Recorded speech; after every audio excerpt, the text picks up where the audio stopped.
Welcome to Astronomy Daily. I'm Anna, bringing you the latest breakthroughs from the cosmos right to your ears. Today's episode is packed with fascinating developments that are reshaping our understanding of the universe around us. We've got quite the stellar lineup of stories to explore. NASA's James Webb Space Telescope has been examining a building-sized asteroid, giving us new insights about these smaller space rocks and what they're made of. Then we'll look at Amazon's Project Kuiper as it prepares for a major satellite launch that could transform global internet connectivity. The Webb telescope has also uncovered something quite remarkable: galaxies that were already dying out just 700 million years after the Big Bang, challenging our previous models of galactic evolution and forcing astronomers to rethink the timeline of our universe. We'll also explore Japan's innovative approach to Mars landings using inflatable technology that could revolutionize how we deliver rovers to the red planet. And speaking of Mars, scientists have made progress in understanding what triggers those massive planet-covering dust storms, a crucial step for future missions and potential human exploration. These discoveries aren't just academic curiosities. They represent the cutting edge of human knowledge, pushing the boundaries of what we know about our cosmic neighborhood and beyond. So let's launch into today's cosmic news and explore these frontiers together. Kicking things off, the James Webb Space Telescope recently set its sights on asteroid 2024 YR4, a near-Earth object that had previously raised some concern. While NASA announced back in February that the risk of this asteroid hitting Earth in 2032 had been downgraded to near zero, these observations provided valuable information about what asteroids of this size are actually like, particularly as this one appears to be growing. According to Andy Rivkin of Johns Hopkins University Applied Physics Laboratory, who led the Webb observation program, this is the smallest object Webb has targeted to date and one of the smallest objects to have its size directly measured from space. What makes this particularly interesting is how Webb approached the task. Most telescopes observe asteroids by measuring sunlight reflected from their surfaces, which doesn't always provide precise size information.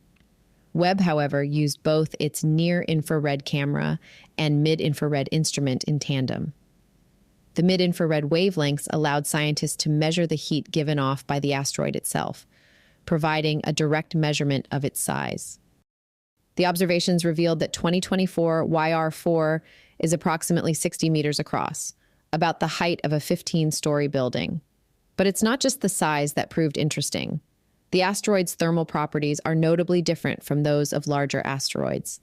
Rivkin's team believes this is likely due to a combination of the asteroid's very fast spin rate and a surface that lacks fine-grained sand. Instead, the surface appears to be dominated by larger rocks, perhaps fist-sized or bigger. While this particular asteroid no longer poses a threat to Earth or the Moon, these observations have significant value for planetary defense. As more sensitive asteroid search programs come online in the coming years, we can expect to discover more potential impactors. Understanding how to best use our most powerful telescope to gather critical data quickly will be invaluable during a more urgent scenario involving a potentially hazardous asteroid. These observations also provided additional data about the asteroid's position, helping improve our knowledge of its orbit and future trajectory. When combined with ground-based measurements of its spin rate and spectral properties, scientists now have a comprehensive understanding of what this building-sized space rock is like. Rivkin emphasized that this gives scientists a window into understanding what other objects of similar size might be like, including the next one that might be heading our way. The observations demonstrate Webb's versatility as not just a deep space observatory, but also as a tool for planetary defense closer to home. Next on today's story list, Amazon's Project Kuiper is poised to take a major leap forward with the launch of its first operational satellites. United Launch Alliance is scheduled to send 27 satellites into low Earth orbit on April 9th using an Atlas V rocket from Cape Canaveral Space Force Station in Florida. This mission, dubbed KA-01 or Kuiper Atlas 1, represents the first step in Amazon's ambitious plan to create a constellation of more than 3,200 satellites for global broadband internet coverage. These aren't just test satellites. According to Amazon, these operational units feature significant upgrades over the two prototypes launched last year. They come equipped with improved phased array antennas, more powerful processors, enhanced solar arrays, better propulsion systems, and optical intersatellite links. All this technology has been packed into satellites manufactured at the company's facility in Kirkland, Washington. The launch is happening about a year behind Amazon's original schedule, pushing potential beta services into later this year rather than late 2024 as initially planned. This timeline is particularly important because Amazon faces strict deployment deadlines from the Federal Communications Commission. Half the constellation must be deployed by July 2026, with the remainder by July 2029. Project Kuiper Vice President Rajiv Badial acknowledged the challenges ahead, noting that while extensive ground testing has been conducted, some things can only be learned in actual flight conditions. This will also be the first deployment of multiple satellites simultaneously for the project, a crucial operational test. The upcoming launch is notable in several other ways. According to Amazon, it will be the heaviest payload ever flown on an Atlas V rocket, which will use its most powerful configuration for this mission, featuring 5 solid rocket boosters plus the main booster. The satellites will be deployed approximately 450 kilometers above Earth. This is just the beginning of a massive launch campaign. Amazon has secured an impressive array of launch contracts to deploy its full constellation, including 7 more Atlas V rockets and 38 launches on ULA's larger Vulcan Centaur rocket. The company has also contracted 3 SpaceX Falcon 9 missions, 18 Ariane 6 launches from Ariane Space, and up to 27 New Glenn rockets from Blue Origin. Amazon has already lined up several partners to deliver Project Kuiper services, including U.S. telecommunications giants Verizon and Vodafone, as well as Japan's Sky Perfect JSAT and Nippon Telegraph and Telephone Corporation, who plan to sell services to Japanese businesses and government organizations.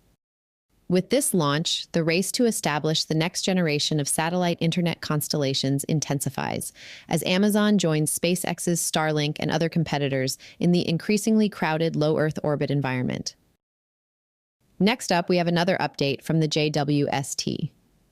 One of the most remarkable discoveries from the James Webb Space Telescope has completely upended our understanding of galactic evolution. Astronomers have found evidence that massive galaxies were already dying just 700 million years after the Big Bang, a finding that challenges fundamental assumptions about how the earliest galaxies formed and evolved. According to the standard cosmological model, the first stars and galaxies began forming around 400 million years after the Big Bang.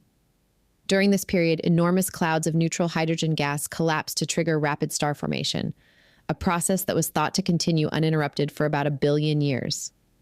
The expectation was that all early galaxies would be vigorously forming stars, young, active, and growing.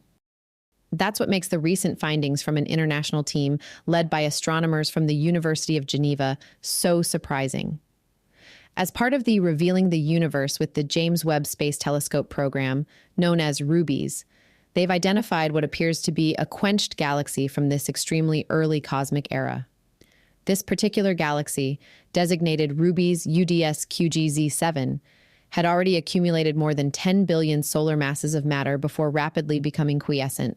In astronomical terms, quenching refers to how galaxies stop forming new stars and become what scientists sometimes call red and dead galaxies. As the younger, brighter stars die off, these galaxies become dominated by older, redder stars. The discovery of RUBIES UDS QGZ7 implies that massive quiescent galaxies in the first billion years of the universe are more than 100 times more abundant than predicted by any existing cosmological model.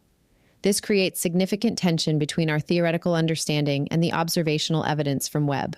What's even more astonishing is the galaxy's size. It measures just about 650 light-years in diameter, giving it a much higher stellar mass density than similar quiescent galaxies we observe in the local universe today.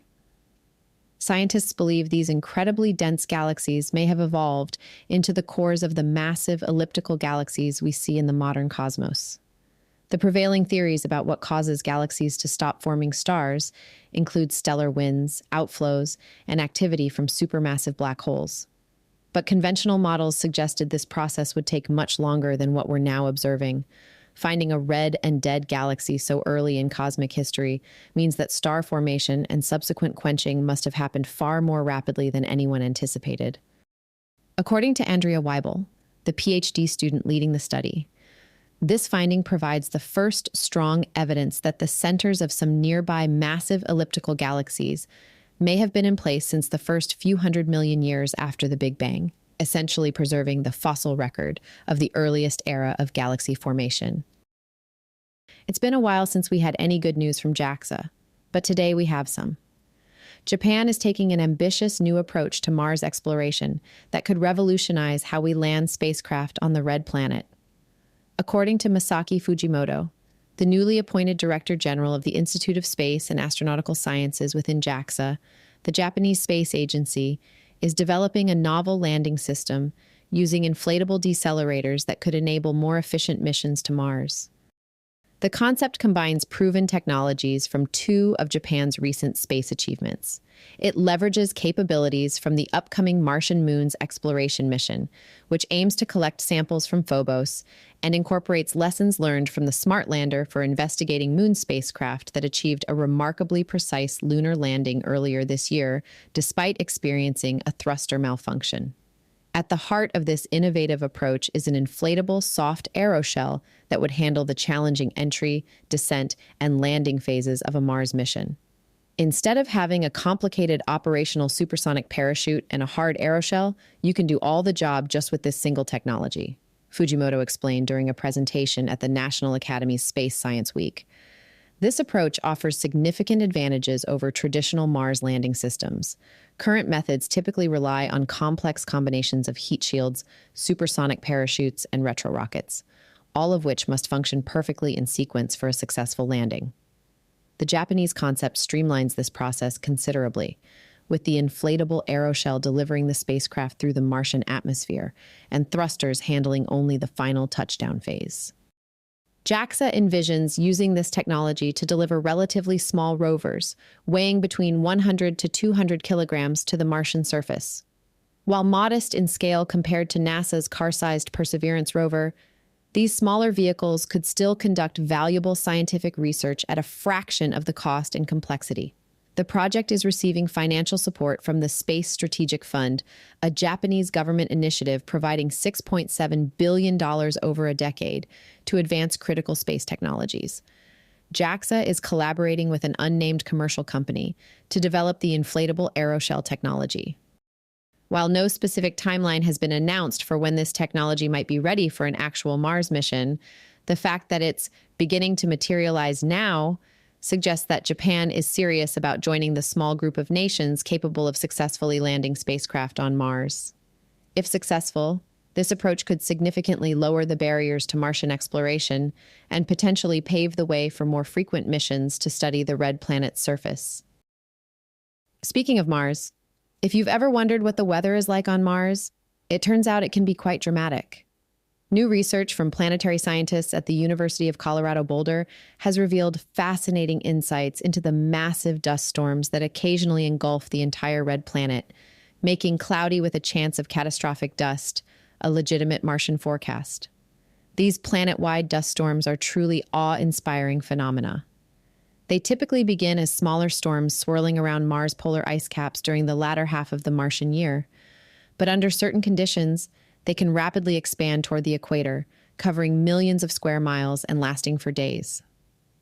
Unlike the dramatic scene in The Martian, where Matt Damon gets tossed around by powerful winds, the reality is less physically forceful, but equally problematic for equipment and future astronauts. Lead researcher Heshani Pieris and her team have made a significant breakthrough in understanding what triggers these massive events. By analyzing 8 Mars years' worth of data from NASA's Mars Reconnaissance Orbiter, they discovered that approximately 68% of major dust storms were preceded by unusual warm spells on the planet's surface. The pattern is remarkably consistent. The planet experiences a period of increased warmth as more sunlight filters through Mars's thin atmosphere, and then weeks later, massive dust storms develop. As Pieris explains, when you heat up the surface, the layer of atmosphere right above it becomes buoyant, and it can rise, taking dust with it. This process mirrors similar weather patterns we experience on Earth, where warm air rising from the ground can lead to towering storm clouds. While these dust storms might not generate enough force to knock over equipment due to Mars's thin atmosphere, they pose serious threats to exploration efforts. In 2018, NASA's Opportunity rover met its end when a global dust storm covered its solar panels, cutting off its power supply. For future missions, especially those involving human explorers, these light but clingy dust particles will present significant challenges as they stick to equipment and potentially damage sensitive components. The research team is continuing to gather more recent observations to further explore these explosive weather patterns. Their ultimate goal is to develop forecasting capabilities for Martian weather, similar to how meteorologists predict conditions on Earth. Being able to anticipate these massive storms could be crucial for the safety and success of future Mars missions, both robotic and human. As study co-author Paul Hayne noted, we need to understand what causes some of the smaller or regional storms to grow into global-scale storms. This research represents an important step toward that understanding, potentially giving future Mars explorers the ability to prepare for or avoid the worst of the planet's dusty tempests. And that wraps up today's exploration of the cosmos. From Webb's asteroid adventures to early galaxy surprises, Amazon's satellite constellation plans, Japan's innovative Mars landing technology, and the fascinating weather patterns on the red planet. I'm Anna, and I hope you've enjoyed this journey through the latest developments in space science and exploration. Whether you're fascinated by the tiniest asteroids or the grandest cosmic mysteries, there's always something new to discover in our ever-expanding universe. If you'd like to hear more, please visit our website at astronomydaily.io, where you can listen to all our back episodes and find all things Astronomy Daily. We're also active across social media. Just search for Astro Daily Pod on X, Facebook, YouTube Music, Instagram, and TikTok. Thanks for listening, and until next time, keep looking up and wondering about the magnificent cosmos that surrounds us. This has been Astronomy Daily. I'm Anna, signing off.